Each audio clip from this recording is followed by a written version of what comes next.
Here we have the most important topic of this chapter, which is muscular system. The muscular system is the system that enable the body to move. Our body moves because of the muscles which we have in our body. So there are more than 600 muscles in our body, which do different tasks.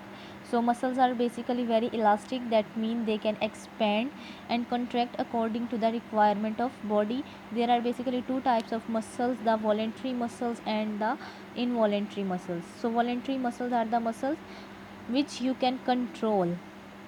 So which means you can control their movement. So we can control the movement of voluntary muscles, and involuntary muscles are those muscles which not controlled by us.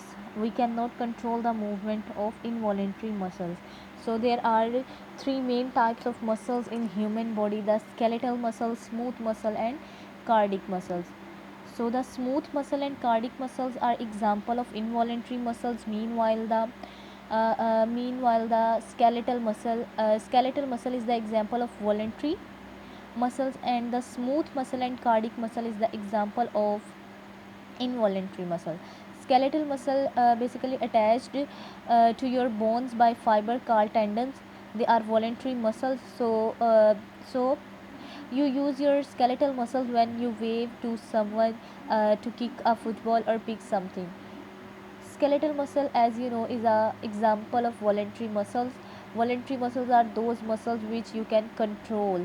We can control the movement of voluntary muscles. So we can it's depend on us that we want to kick a football or we don't want to kick a football. We want to pick something or we don't want to pick something. We want to wave our hand for someone or we don't want to wave our hand for someone. So as it is clear from the example that the skeletal muscle are example of voluntary muscle. After that we have smooth muscles. So smooth muscles is the example of involuntary muscles. They can control the parts of body that keep you functioning without your knowledge.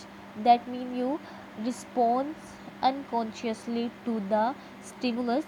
So smooth muscles, the best example to describe the smooth muscle is the muscles of digestive system, because the muscles of digestive system contract and expand according to the requirement of food. It depends upon the variety of food which we intake. So the digestive system contract and expand for the digestion of food. After that, heart is a muscle known as cardiac muscle. It is also an involuntary muscle because it pumps blood around your body. It not ask from a human that now I would like to pump the blood to your body, that I can pump the blood if you give me the permission. Heart is not take permission or wait for the response of the body. The heart just simply pumps the blood around the body whole the time according to the functioning of body. So heart, which is a main muscle of cardiac muscle, and cardiac muscle is the example of involuntary muscle.